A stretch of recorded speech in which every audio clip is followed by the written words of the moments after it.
First up, we got the warrants, and we'll notice Jack is not here, Brennan is not here. It may show up later, so we'll just leave the light on for him. But we'll start with the warrants. If you want to do the general warrant, Jonathan. General fund warrant dated July 14th, 2023. This over to here. In the amount of $28,211.76. Pretty much one of the smallest warrants I've seen in a while. Nothing really earth shattering on here. I make a motion, we approve that warrant. I'll second. All right, all in favor? Aye. All right, do you have? So I have Jim? two, I have the payroll warrants and then I have the other warrants. Industrial Stone. If you don't mind doing them, Jeff, you're Yeah, on a roll. I'm happy to do them. Thank you. We'll start with the payroll warrant. So we have two warrants. The first one is dated July 7th, 2023, and that's covering from 6/26 to 7/2 of 23, and that is in the amount of $62,019.49. And the reason why this warrant is large is because it includes the quarterly checks to the fire department personnel. So that is a big one, and that's where that extra money is coming from. So that is that warrant. And then we have a second warrant, which I have to find right here. And this is the July 14th, 2023 warrant. And it covers the pay period from July 3rd to July 9th. And it is in the amount of $28,946.57. And this is typical payroll. And I would like to comment on that and make a note that there is a July 3rd, the staff was paid for the day off. And that is in the amount of $4,535.37. And I don't know where that comes from in the budget. If that was budgeted, I don't think that day off was part of our policy.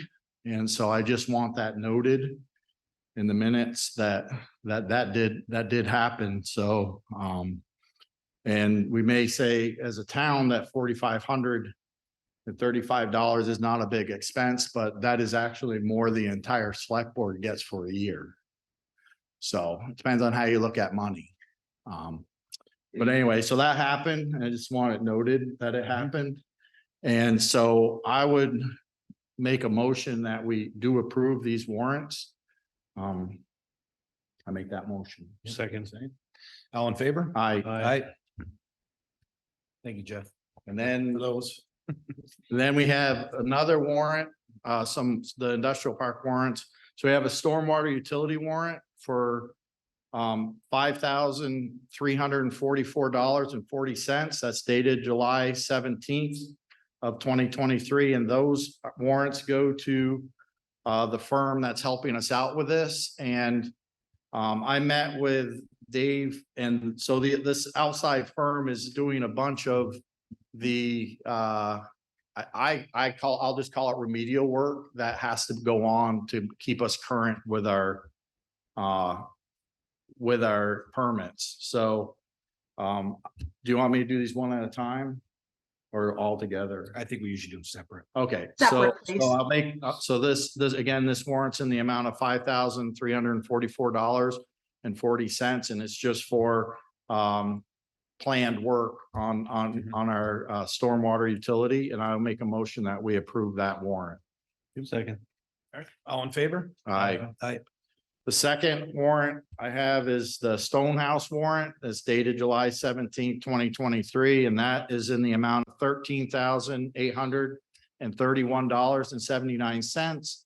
And it's a bunch of different things, work done at the park, as well as some of the bands and entertainers that the town has brought in. And so I would make a motion that we approve that warrant for $13,831.79. Second. Thank you. All in favor? Aye. Aye. The third and last warrant is for the industrial park. dated again July 17th, 2023 for $696.84. And it is all electric bills tied in with the industrial park, sign lights, road lights, and the sewage pump. And that total amount again is $969.84. And I'll make a motion that we approve that warrant. Just gonna, Jeff, just want to correct this, 696 and 84. 696.84. Yep. That's what it says. Perfect. Second. So. Thank you. All in favor? I, Thank you, that's Jeff. it. Well done. Clear that out here.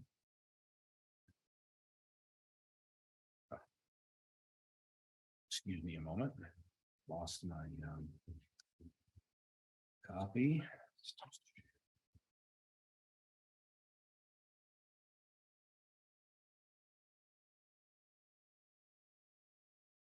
Got so excited and closed down my entire window here. Sorry about that. Hate that one. Yes.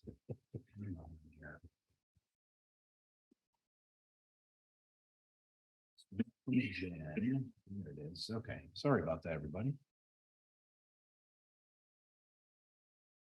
You are dragging the meeting out, aren't you, Brian? No, okay, there we go. No, next up, we have the minutes, and we have 3 sets of minutes to take a look at. One is from the regular meeting of July 5th. And we have, well, why don't we just start with that one? So we've got the regular meeting of July 5th. I don't have any amendments to it. We hear a motion to accept the minutes of July 5th. So moved. Thank you. I'll second. Second, thank you. All in favor? Aye. Aye. Thank you. And I'll do the next 2 together. They're both special meetings. One was on 7/10. We went right into executive session just to discuss a personnel issue. And then on 7/12, we met in the morning at 8 o'clock, open meeting to just set the tax rate. So I'd make a motion. We accept both of the minutes of those meetings. I'll make the motion. Thank you. Second. Thank you, sir. All in favor? Aye. Aye. Thank you. Next up, we have public comment. Anyone like to come make a public comment today? I think it's Mr. Bray, is it? Come on up, please.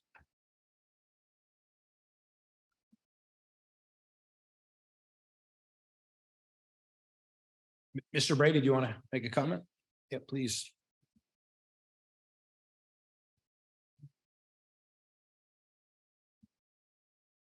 I had 2 quick things. Sure. I know we got 3.5 minutes or whatever it is.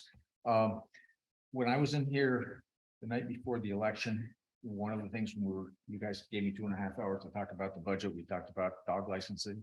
And I was just curious how that was going. Anna just told me she thought that we had something like maybe 400 dogs have been registered this year, compared to the 211, I think, that we had last year.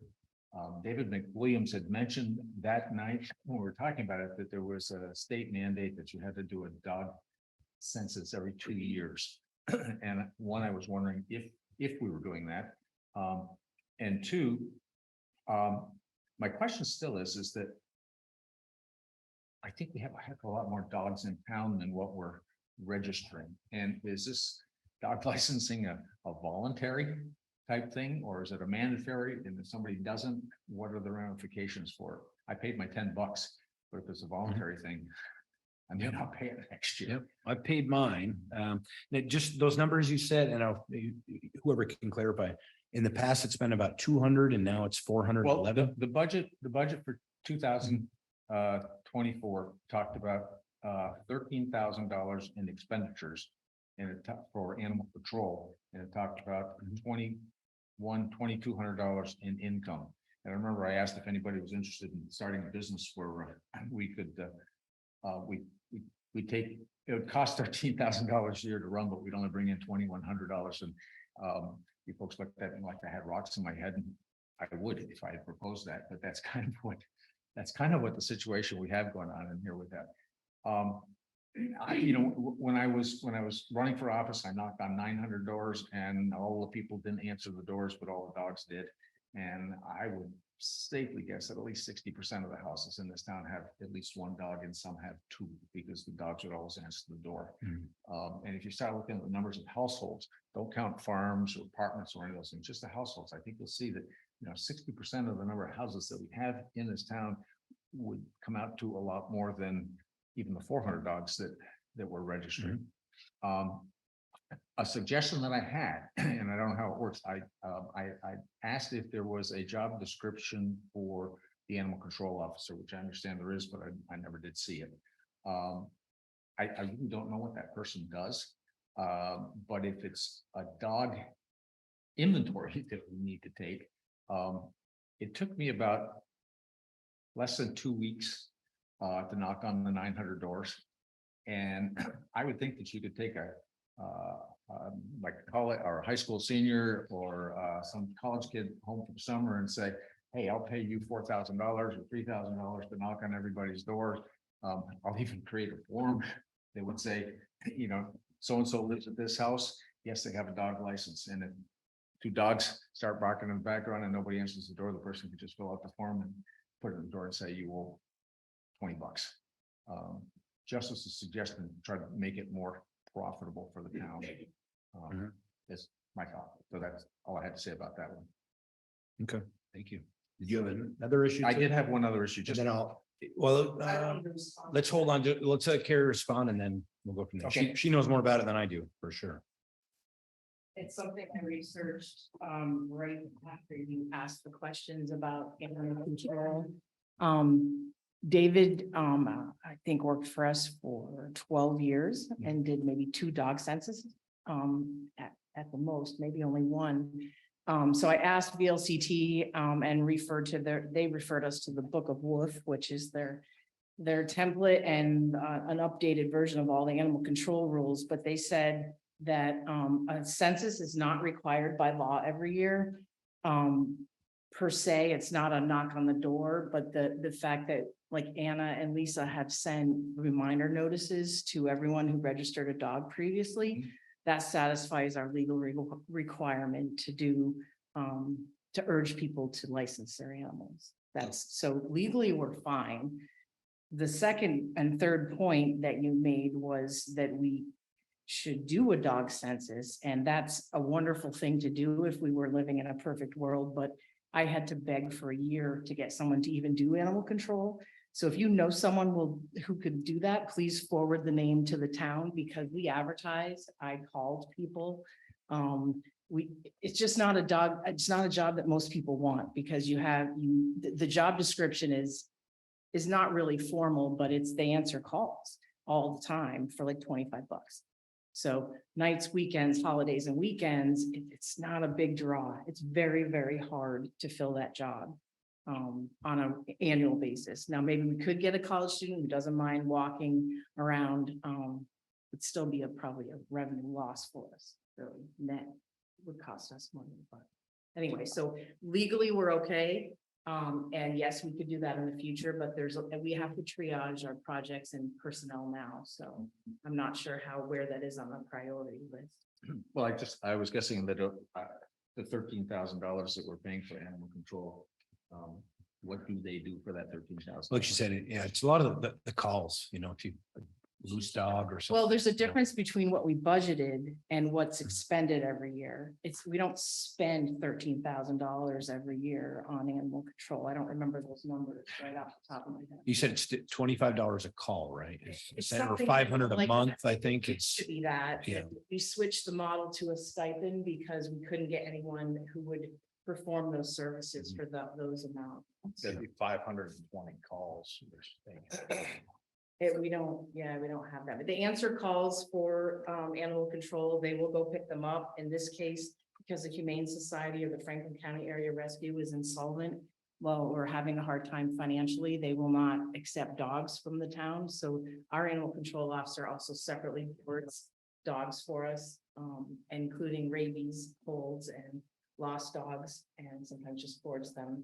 She just boarded an animal this past spring because someone abandoned the dog at a public spot, and didn't want the dog back and had undernourished and not fed the dog for a number of months. So she nursed it back until it could get into a rescue program. Just a quick question, Carrie. My dog's licensed too, right? Is there a difference if there was a call to the animal control person, they came and, I don't know what the word is, not captured a dog, but got a dog under control? Mhm. Is there a difference in how the owner dog is treated if it's licensed or not? Like if it's not licensed? And Yeah, they bring it To absolutely. a residence, what happens in that? I mean, case? we have tried as a policy to warn someone that they have so many days to come in and license their animal. I mean, sometimes it's, hey, I haven't gotten to the vet, so you have to wait till they get the vet appointment because the requirement is a current rabies certificate. But yeah, so and if they're non-compliant, we will issue tickets. And Shelby Barber is our animal control officer. She will do that. Mhm. So. Word point two is you've got to remember, when the pandemic hit, we got a tank. I mean, people were not coming out, they couldn't get vet appointments.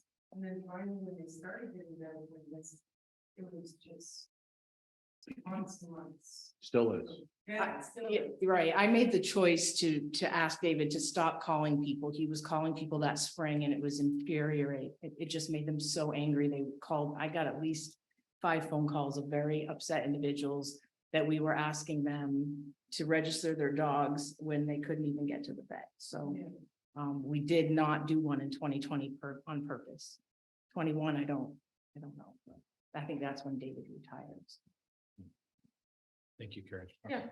You have another comment, another issue? It was a follow-up. I think I missed a meeting in between. I showed up on the second and there was no meeting.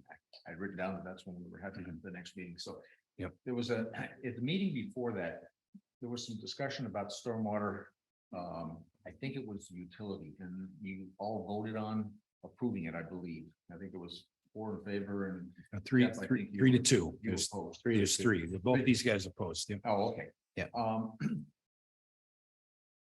There was supposedly some kind of a meeting that was gonna follow up after that, where we were gonna get kind of the showdown of what the stormwater utility Yeah. really was. supposed to We, function. because I think we're still trying to get that. We're trying to get someone from the state to come up because we all, I think, have an idea what we would like to have happen. But I think and I'm trying to speak for everyone if I can here, that we're trying to look for a way to, I don't want to say make sure or guarantee, but make it so that the state or the federal money is coming in more than it is, on projects instead of the town and the neighborhoods paying for all of it. If we can somehow get at least some kind of expectation as to how much, I think at the beginning of this year, we wrote, or not the beginning of this year, but about a month or 2 ago, we wrote to the state to see how much they were going to give to us.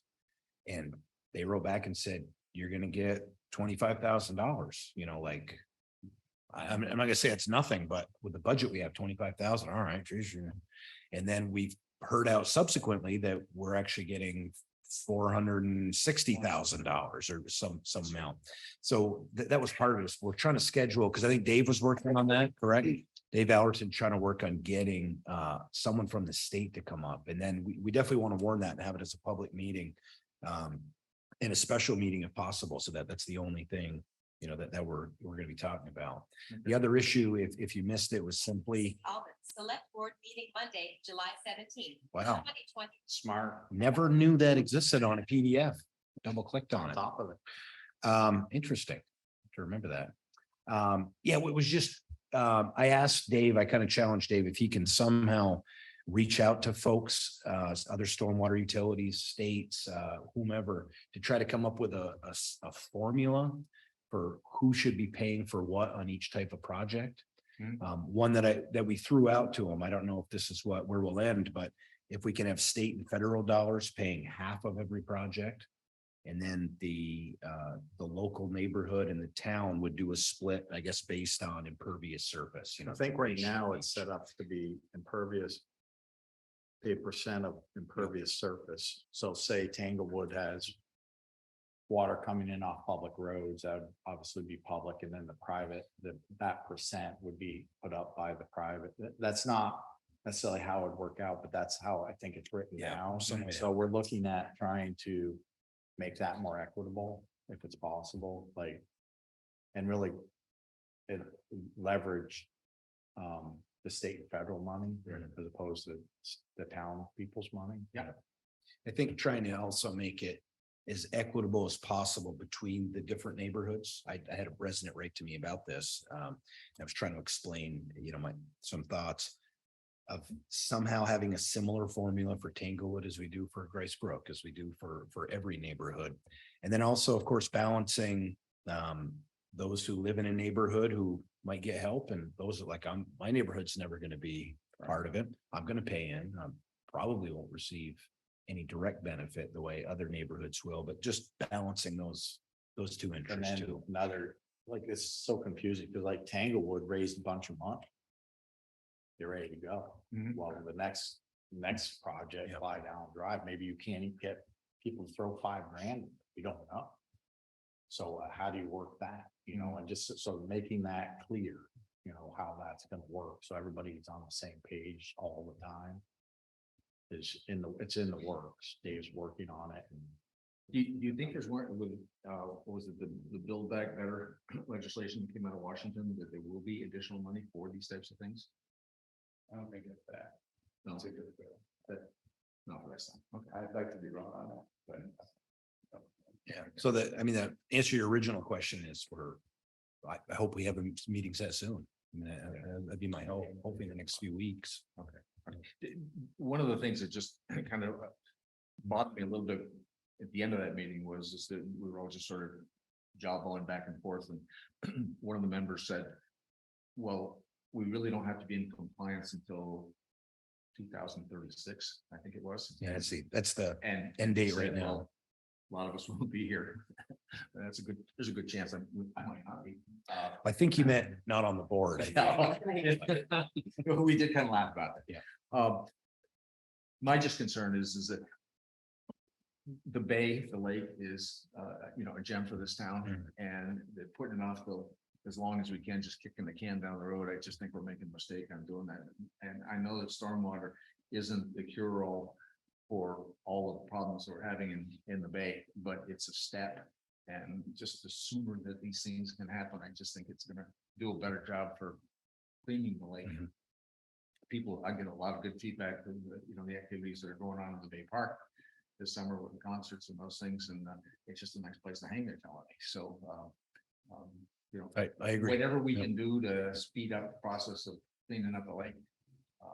Yeah, I think I'll just end by saying, I agree with you 100%. I think we just want to make sure that we got, those equitable formulas there, to make sure that I don't want to rush. I don't want to be the town that rushes ahead and gets it done 10 years early, and then everyone else gets $1 million a year, right? That's all. Or they So, change The the. rules again. Yeah. Change the just wanna make rules sure we're doing it halfway through, equitably. we gotta start all over again. Okay. Yeah. I mean, but yeah, This is just crazy thinking, but we've all been probably vacations down to Florida, and it seems like every time I go down there, I see some barge out in the middle of some bay someplace dredging. They were telling me that after the hurricane over Fort Myers, they had barges all over the bay doing dredging. Where does that money come from? And Point of order, Chair. completely out of the. Point of All right. order. Yeah. Like, this isn't a Q&A session. Yeah, let's, Like, I don't mind you coming down and asking questions, but it's been almost like 20 minutes or so, almost like 15 minutes. Like, and this is questions, you can reach out to the town manager at any time. Like, I don't know if you've done that yet. Sean Atkins, his number's on the website. Feel free to ask him those questions. We don't know all the specific questions, like that every little sentence from a policy, so feel free to reach out to him. Like, just that's my point of order. We need to keep this like short, because we have others, even though our agenda looks short, like some of it's not gonna be Could that take a short while. tonight. Okay. thank you, David. Anyone else for public comment here? Yep, come on up. Paul. Just joined my mind. It's not the animal control officer, but we do have an animal control problem, the geese. And I want to say it was the health officer who used to take care of that. It was the health officer, right? It's time to get the shotgun out. And get down there at 6 in the morning, 5:30, like Dee Dee did for years and years and years. And start making the geese think they don't belong there. It's nice that the dogs are in the park, because that helps some. But it's getting a little tough to walk down there. Mhm. It's a lot of green on the pavement. And that was the solution that we used before, because you can't touch them, you can't do anything to them, but you can scare them. So, and the shotgun with blanks. And he'd go down and or starters, I think he had starters. I guess touching. He did. Yeah. But maybe they can see and think, maybe they'll think better if they see a long rifle, but could we do something about that, please? Yeah, see if we can. I don't know. Big help. Yeah, So you can I reach, take my dogs down every day, just kidding. so Well, that's far, not why I go down there. so far as bringing a shotgun down there with blanks, Shotguns. that's against our policy because then it would be considered loaded. Oh, yeah, I wasn't looking at, I wasn't gonna look. So at second of that all, I part. reach out to the game wardens. Yeah. For this area and see what they have for Probably have suggestions. The suggestions. state out on Kill Care puts up like coyote decoys. You don't know how well they work, and they put up those barricades with like a blinking beacon. Yeah. And that sometimes is enough to persuade them to stay away. The meeting with Emily, Thursday. Like I would highly advise against harassing them. Mhm. Because they are protected birds, as you Yeah, probably know. federally If protected. you're not checking pre-call, always whatever you call it, that was the problem in the past, with the ducks and the geese. And it wasn't before we got the real hot, it wasn't a cyanobacteria or whatever, it wasn't the green algae. There was the E. coli that we used to have to close that each time. You got warm, and it was the ducks and the geese that were responsible. So I'm gonna make a mention that there's an old farmer who passed untimely, Dickie Longway. And every public meeting there was. He was just a salty old dairy farmer. He said the geese are the he figured it out. 18 geese is equal to a cow. And he had it all, it was pretty, he knew it, he studied it out, and that just reminded me of that old timer and how he'd rant about the geese in the lake, and he wasn't totally wrong. It was just, his delivery was a little bit off. There's one pair down there. With trailing 19 Gosling behind them for a while, and both of them are still there, they've got 27 out there hanging a bunch. Need a couple fox or something. Yeah. Any other folks for public comment? See anyone in the Zoom? It looks clear as well. Sean, we'll turn it over to you then. We got one item, but it could be a while, so. Yeah, I'm not sure if it will be a whole long while. I spoke to Brendan about it earlier too. Because I don't know if you guys had time to read it, but there's a lot of updates that we're aiming to, Yep. to, You know how many times I've read this policy? yeah, well, I mean, we can discuss. Just things like Juneteenth wasn't in it, and there's other Yeah. things. And then Carrie has been through most of the process. I've been through almost none of the process, so she'd like to discuss it. Or if you have questions. Yeah, but Anything, did you want to mention anything, Carrie, or? if you had any questions or, Oh, I've got several, so, but if Carrie wanted to go first, or we can just chime in, if there's something. Yeah, just, I mean, I went through and the attorney, or whoever, or the VLCT professional, did write, questions on the right-hand side that we should at least discuss. So first one I'm looking at really is section 2. It's on page 4. And it talks about benefits obviously being bestowed upon full-time folks and then part-time people greater than 24 hours a week. But it does say though that there's a Vermont state law that says folks who work at least 18 hours are entitled to paid sick leave.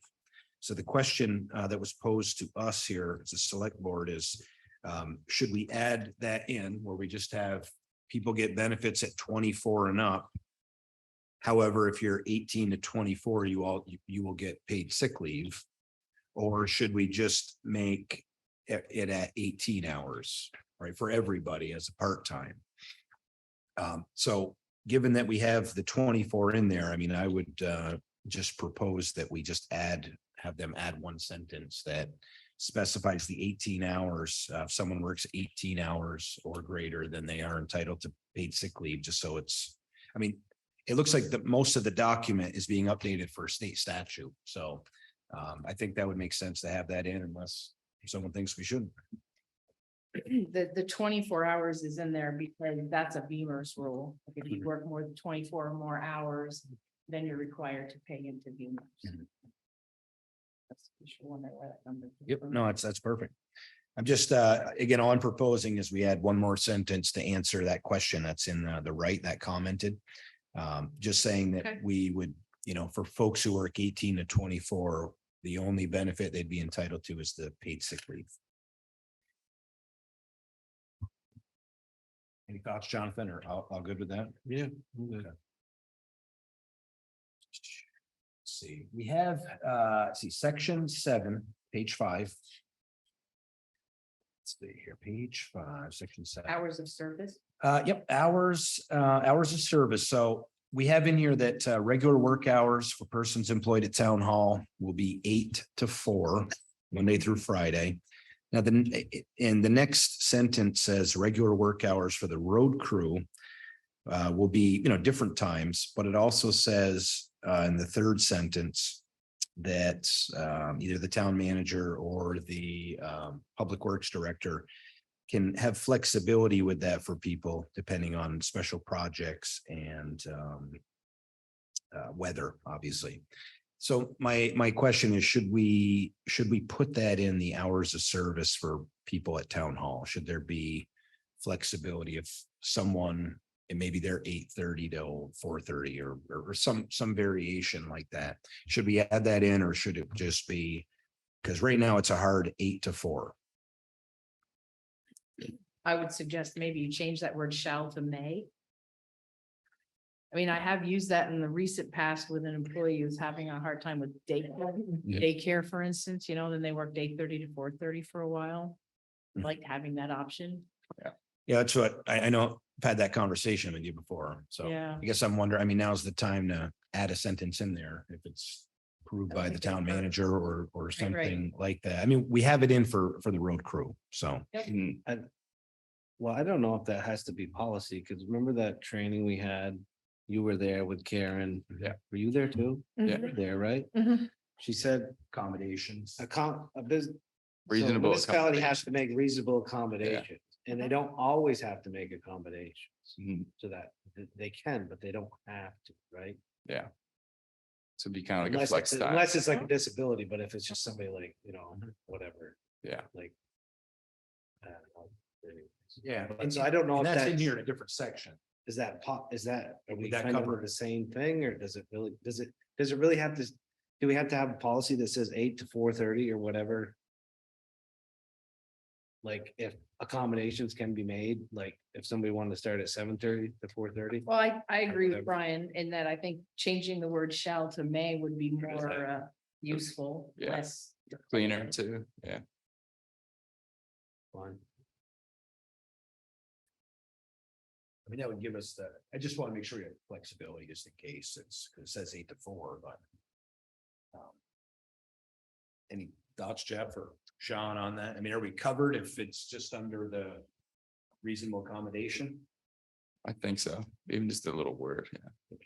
Just one word switch. Okay. So what change are we making? Shall to may. Shall to may. Correct. Yeah. Okay. Well, because if you write it as, shall come. Just, see, but now if you put your work hours are this stretch and somebody says, I want to work from 8:30 to 5. Yeah. And you have that in there, does that, now that you have that, do you have to Right. give them that? Cause you said work hours are 8:30 to 5. Yeah. You have to stay in that That window. opportunity, even for somebody who might not need the Yeah. flexibility I or mean, something. Yeah. And maybe having that in there where it's just, with approval of the town manager. There's something with that where it's There you not people can do what they want, but. Okay, so would that work? Maybe 8 to 4. I with get, the- so this is basically where the town is saying when the office is gonna be open. And so my question is, I'm not saying that this is happening, I'm saying if there was a discussion about changing the hours that the town was open, would this be the spot where that would get changed in this? Generally, yes. It would, but I don't think Hours of operation. we're not gonna have a motion to approve this tonight. Right. Not- So I don't think, Okay. I think we will. Yeah. So I think we, I have several other things. Yeah. So, Okay. yeah. Just asking that question. So, again, I'm not an attorney, but would it make sense then to just say that regular work, whatever it is, regular work hours, a person deployed by the town hall will be the same as the hours of, that the town hall's opened, and then in another sentence, you have what the town hall hours are? I mean, is that that's the way you do that? Probably ask them. The lawyer. on that one. So are we done with that one? I think so. I think I just wanted to make sure there's flexibility in Yeah. there, so that if Okay. someone is 8:30 to 4:30, it's not against the Yeah. policy, you know, that we Especially in have the it. summer, kids. and- Okay. So I have a, Real quick, Paul, because I got a bunch I want to get to them. Yep, Who came up with the term hours of service? I just did now. Okay. Hours of service has a legal connotation. Okay, that's why we check with you. I'll check, yeah. Don't use that, check with an attorney. I Yeah. mean, I hear you. That's- I just said it. Yep. You know, work assignments or whatever. Yep. Yeah, I didn't know if you got into something that's, because we both dealt with employees and hours of service and job postings. That's a long time ago. Gotcha. Law must Yep. have changed an awful lot. Now, just want to make sure we have flexibility. I'm sure the VLCT people, so make sure we get that right. Sorry, next one we had section 8, page 6. Can I jump in? Oh, sorry. Section Yep. 3, Yeah, because we're if you there. want to go in order. right? I just have a question for Carrie and Sean about, Oh, it's at will. about at will. I've always, this is just like me always wondering, like if it's at will employment. And the town states that they can terminate an employee at any time with or without cause and with and without notice. Then why are we always so worried about getting sued if someone quits or gets relieved of their duties? We have policies that we have to follow, Mhm. but really this says here, like. You can just let people go, or can you not let people go? Because just because it says that doesn't mean that. Can someone just like, Well, municipal employees have an extra layer of protection. Yeah. That's afforded to them. okay, so Like, this, so- this means nothing. The long and short of it, I would say yes. It Yes. just means nothing. Right. Yeah, it's like at will state, but municipal. We employees try are- in very few cases to actually do that.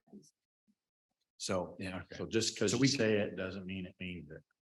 That's clear. It's like a state Very directive. helpful. I think, Hate to yeah. say yes to that. Yeah. I just was wondering, because like, if it's always a thing about following every little thing. And it says right here, they can show up and you can say, have a nice day. But you can't say that. No, Okay, good to know. Okay. Thank you. Let me see here. Next one I had, sorry, section 8 on page 6.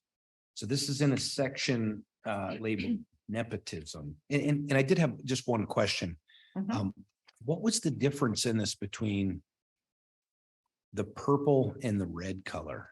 They seem to be used the same way. I couldn't tell if one meant it was statutory and one was that's a good not point. statutory. So we started this last summer. Mhm. And VLCT originally told us they were gonna be able to review it, so they made some of these comments. Think they were purple. And they told us they were gonna do legal review, but after about 2 or 3 months, they said, actually. We can't do legal review any longer. They lobbed it back to us, and that's when we actually contacted Oh, Karen got it. Stackpole's office. Okay. Then Christie, I think her name is the one who legally reviewed So it. it's just for us. showing VLCT Yeah. versus, okay. That's I why was the just curious. conflict of interest section was removed. VLCT's lawyer said you can't have that in this policy. Yeah, and then we have a It's separate. in a different policy. Yeah. We've already. I think we've already done. Right. Yeah, in that section nepotism. So now there's a question in there, right? It's talking about, again, I think we all know what nepotism is. You can't supervise, relatives, and it lists what that would include: close relative, spouse, domestic partner, parents, step parent, all that. But she or he, whomever, I did have a question. Would you like to expand this to include those who are dating? So to me, meaning, that they're not married and hopefully they're not related, but they're dating. Should that be in here where there's no, supervision type aspect to it? Should we include that in? I don't think so. She told me actually later that I don't think that section needs to be added. The reason this is new is Mhm. because of the previous two policies ago, it was removed inadvertently. There was no, in our current policy, there's no nepotism rule. Gotcha. Okay. And I think about a year ago, somebody asked for it to be put back in. Mhm. Okay. Any thoughts, Jonathan or Jeff or? Well, I don't, And I'm not even sure if answer it's his in question? the nepotism. I mean, did you answer his question about having someone dating? You Yeah, answered- I don't think it should be in here. I thought someone had, a lawyer had told me that you shouldn't put that in It- there. Okay, it was in there and then it got taken out. No, the nepotism clause was in a previous version and got Right. taken out. There was nothing about that other issue. And there shouldn't oh, be. okay. Okay. All right. We can move on and that's fine. There was a question on there. I want to make sure we Mhm. we looked at it. Let's see, section 13, page 11. And, okay, section 13, page 11. So this is on workplace threats and violence, and it looks like this is all brand new language, which is good. So again, it's basically, it sounds like employees who are threatening each other.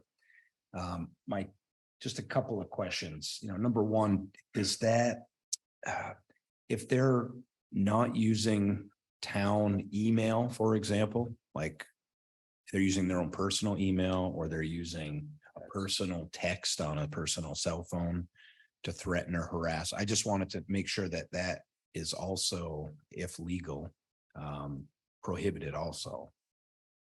Because it does, I didn't see where it said that.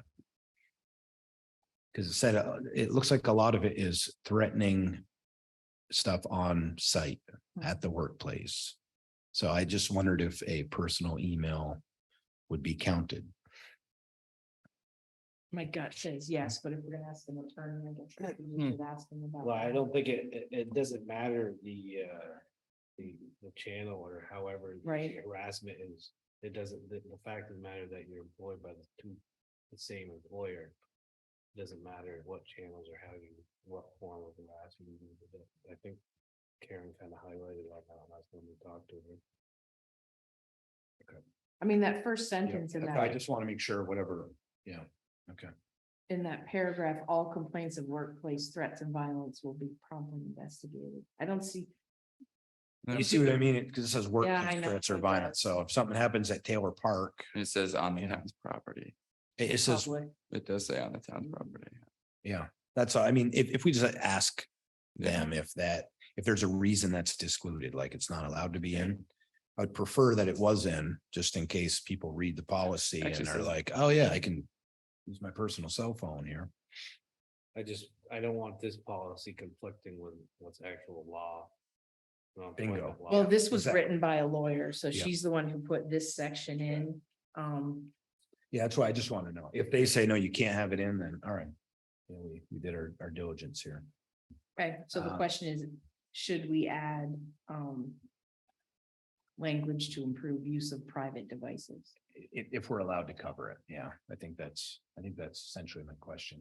Should Or be. off premises. So how many, I should know this, but I don't, so I'm just gonna ask. How many cell phones does the town provide any employees?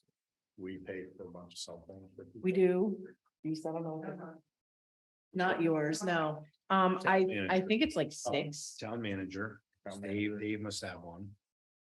Dave has one, John has one, fire department has a few, that's what you'll see on the bill if you looked at it, because we have one for a tablet. I don't know, probably like 6 or 8. I believe it's 6. I'm sorry? Seven. I believe it is 6.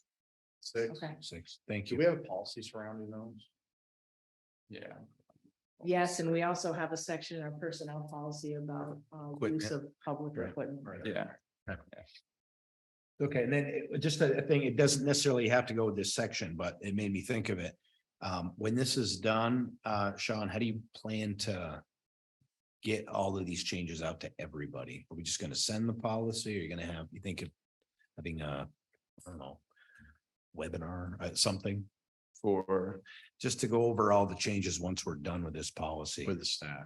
Because I know we have all staff reads it and, Yeah. and signs just that they've read it. Yeah. Obviously, this is an update, so we're gonna have to do that, something like that again. yeah, no, absolutely. First with department heads and see how they want Okay. to work their way down. Let's see, next one I had, let's see, section 15, page 11 still. There's another question over here about personnel records.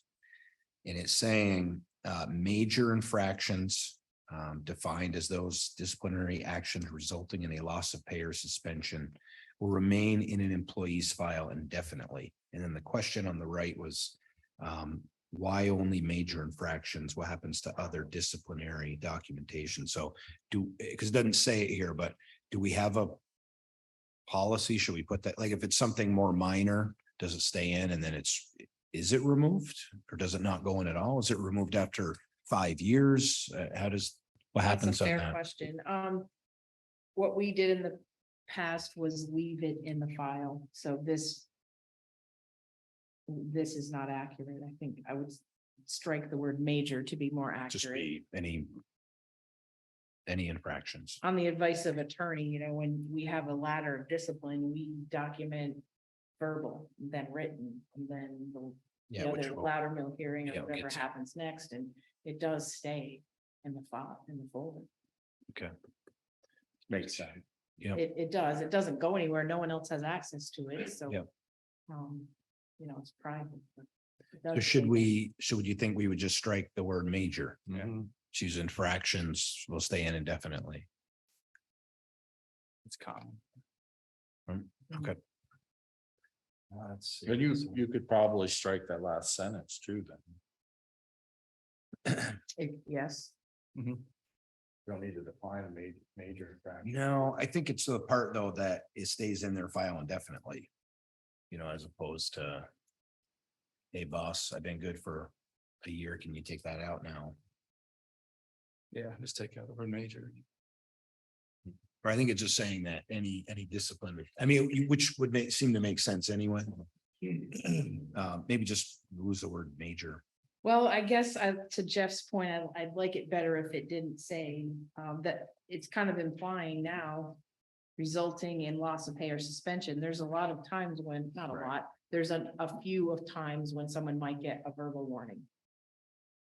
That's gonna stay in their folder. It doesn't result in a loss of pay necessarily, but. Oh, I got you. The next, clause. Yep. Major infraction is. Correct. If we could strike major infraction from the other spot. You're right. no need to Yep. define it there. Right, Just put, it'll remain in their employees' file, Correct. definitely. Yep. Okay, thank you. You feel better. Let's see, section 16, page 11. Just dropping down, talks about use of town equipment. And again, there's a comment in there about, should we have a separate vehicle policy? I guess this is going to. Yes. Your question. And again, I don't know if it needs to be a whole separate policy or if we can just write it in this document. So you're in favor of that? Release a section. Agree with that. Can we ask them if what they have for? Or is this VLCT? I can't do it anymore. Pink in here, I believe Depends. it's from the attorney, not VLCT. Oh, okay, perfect. Yeah, if there could be, I don't know if they just need another paragraph underneath, just because the first, that section is use of town equipment. If, I'm sure they have example language of vehicle policy. And again, I don't know if it needs to be a 3-page thing. I have no idea. It's probably a 1-page thing. Yeah, it's probably. Could be, yeah. Well, some of these Mhm. sections are Yeah. multiple pages. So. All it's gonna say are the things that you shouldn't need to say, but have to say. I've signed it. Like most policies. Let's see, section 20, page 13.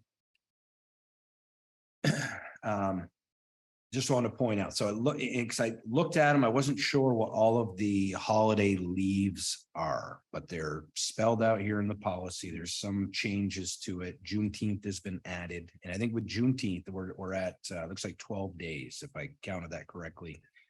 And it might be 11 and a half, actually. It looks like one is, no, I'm sorry, it is 12.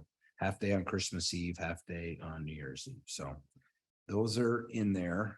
Just wanted to point that. We had section 22, page 15.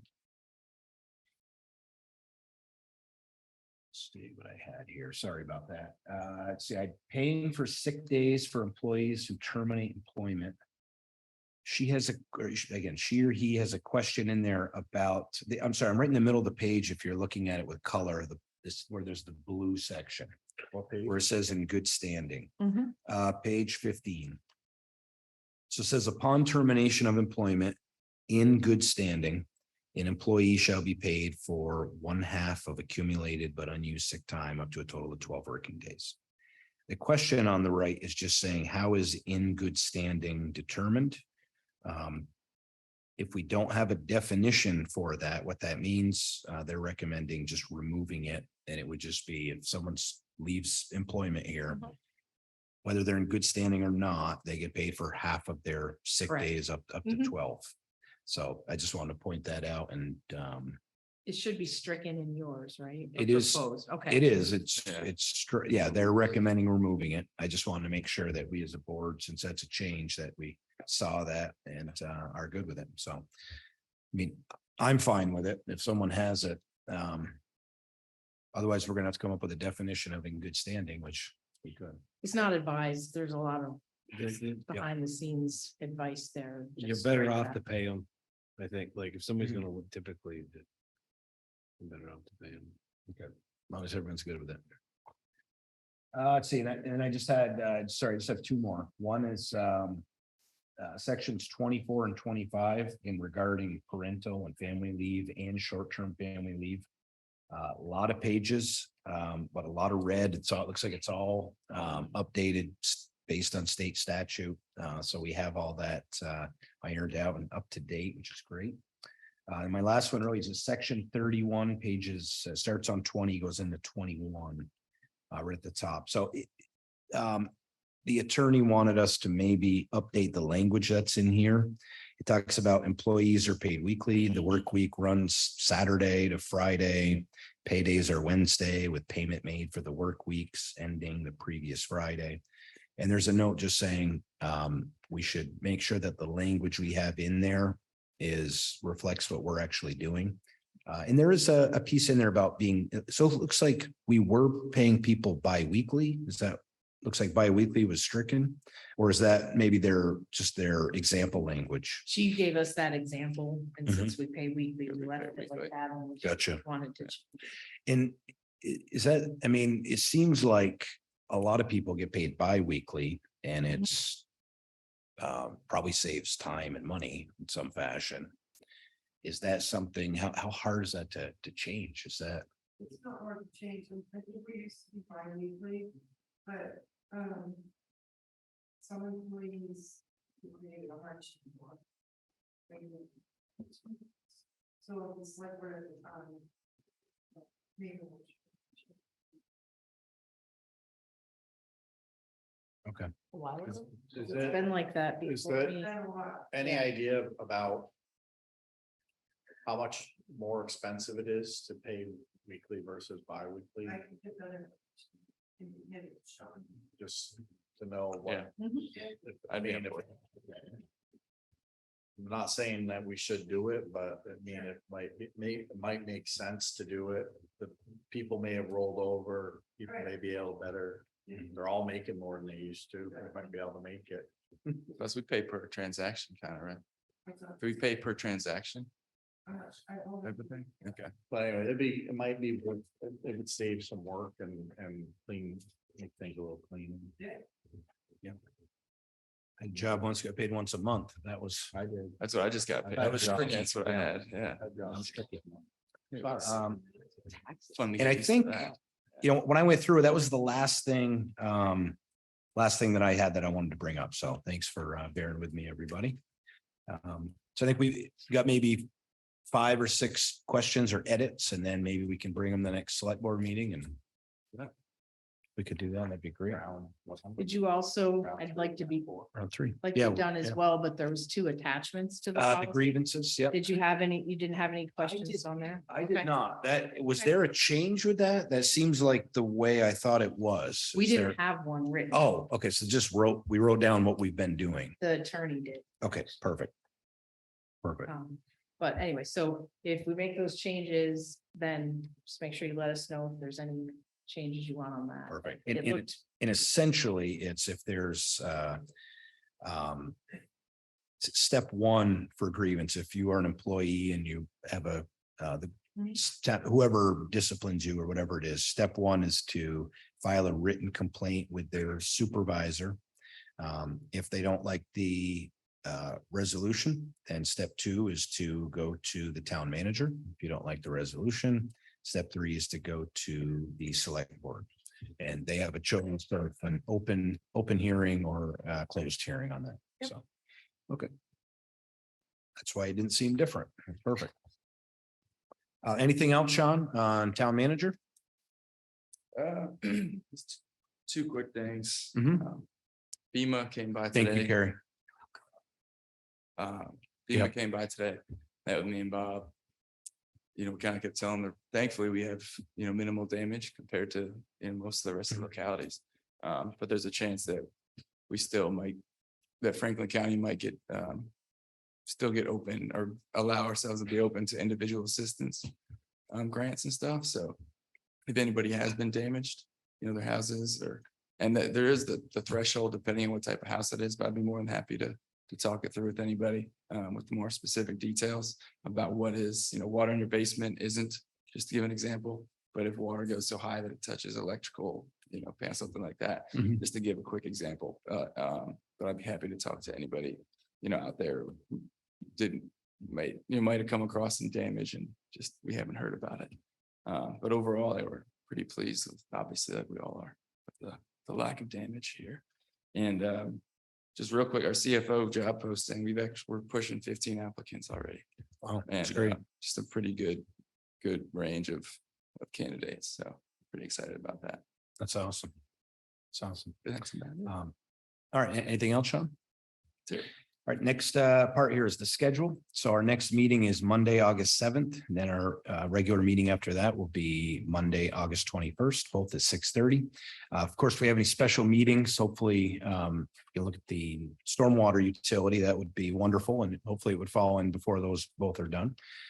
Chair's report, just real simple, kind of relates back to what Sean was just mentioning. After, a lot of water last week, I think, Jeff, you said, what town was it? They got 21 inches of rain. Hardwick. I mean, it's crazy when you think about how much water that is. We all saw the pictures. Jack actually had reached out to me on, I don't remember what day this all happened now, but Jack reached out to see if I had heard of any, towns that needed help. I said I didn't know. I reached out to Dave and Sean. They both reached out to, I think, what was it, town of Washington. There was towns in Lamoille County, Franklin County. I mean, because we weren't hit, we want to take that opportunity to help if we could. I don't think anyone asked for our help. Is that? No, we kind of touched, I think we've organized sandbags, about 1,000 sandbags, I believe, to send. But I'm talking about, we didn't end up actually sending them, and then also perhaps a mobile unit. But that we also, I guess we were waiting on, we're not just sending a truck somewhere without. And getting in the way. Yeah, even. so we're just Yeah. kind of still organizing. I think if you reached out to Hardwick or Greensboro or one of those towns that are gonna spend a few weeks putting the roads back. I was in Hardwick and they had a convoy of trucks, but they were also hiring farmer trucks, like anything they could get to haul gravel to try to put these roads back. So I think there's still a lot of work ongoing. Yeah. So if, and then other parts of the state have been hit since then, so. I think there is an opportunity to assist. I guess just have to find it. I don't know. People are pretty busy. I don't know if they're out looking for help or if they're just trying to muddle through. But I know Hardwick, they had like 15, 16 and 14 were pretty messed up on the east side of Hardwick, so. But I haven't talked to anybody in the road or anything, I just talked to farmers and saw the trucks going by one after another, so. But there's probably still, I think the work will be ongoing for some number of weeks. Yeah. So it'd be nice for us to offer up a truck or something for a little bit just to help out. If we could find that opportunity, I'm for sure. Support. Imagine meeting FEMA today too, that, they're going to each locality. So I imagine that, they'll be able to circle back with us and tell us what we can do. And just one other note, it's, I mean, at the other end of all that, right, the water keeps coming into the lake here, the lake levels up. Hopefully that'll keep I know I was reading the notes from John saying they're testing for the cyanobacteria. I can't say the word. And we've had good tests so far, which is good. And then just to mention, it's, I don't know, it's awesome down here. I spent more time down at the marina and the Bay Park this year. I haven't been camping in 20 something years. It's been that long. We're just busy with everything. And I finally got myself over and just went over to Burton's Island, for the weekend. Got a little burned here and there. Didn't do anything, just relaxed, had fun. And then it's always just amazing to me that, we'd certainly do a great job taking care of our parks here, the Bay Park and Cohen, been kayaking down there a bunch this year. And then the town forest, but we're also lucky to have 3 state parks in St. Albans, Burton's and Woods and Kilcare. And we're very, very lucky. Talked to a bunch of people coming back on the ferry that were up here from Essex, and this is where they camp, up in St. Albans. So just want to mention that. Very, very cool. Any other business, Jonathan, Jeff? Oh, all right. Yeah, you wanna read the red? I can. I would just, one thing I would add to what you said with the water. The Missisquoi did not do what the Lamoille and the Winooski did, which was mess up municipalities. So although the water looks terrible in the Missisquoi, it's not full of sewage and every other thing that swept through Johnson, Cambridge, Richmond. So the water dumping into the North Lake is, I think, significantly less polluted than the water dumping into the rest of the lake. So that will probably bode well for us the rest of the summer, where they're gonna have problems for a bit. And the Winooski for sure, and the Lamoille as well. So anyway, I thought I'd add that we did dodge, Franklin County did dodge a bullet for sure. So, and that's why I went to the FEMA site, and Franklin County's not listed. You can't, we didn't get hit. Really, the water that came was through the Missisquoi was from somewhere else. I mean, we only got a couple inches of rain. It was coming from the other side of the mountain. So that's quite a blessing there. So I agree. Could have been way worse for us. So on with that. I'll make a motion to go into executive session to discuss a contractual and personal matter where premature general public knowledge of the subject matter would place the town or person involved at a substantial disadvantage.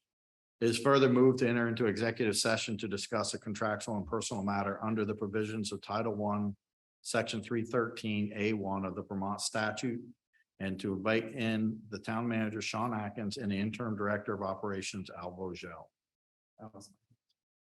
Second. There'll be no votes, by the way. No votes planned. All in favor? All right. Aye. So, all right.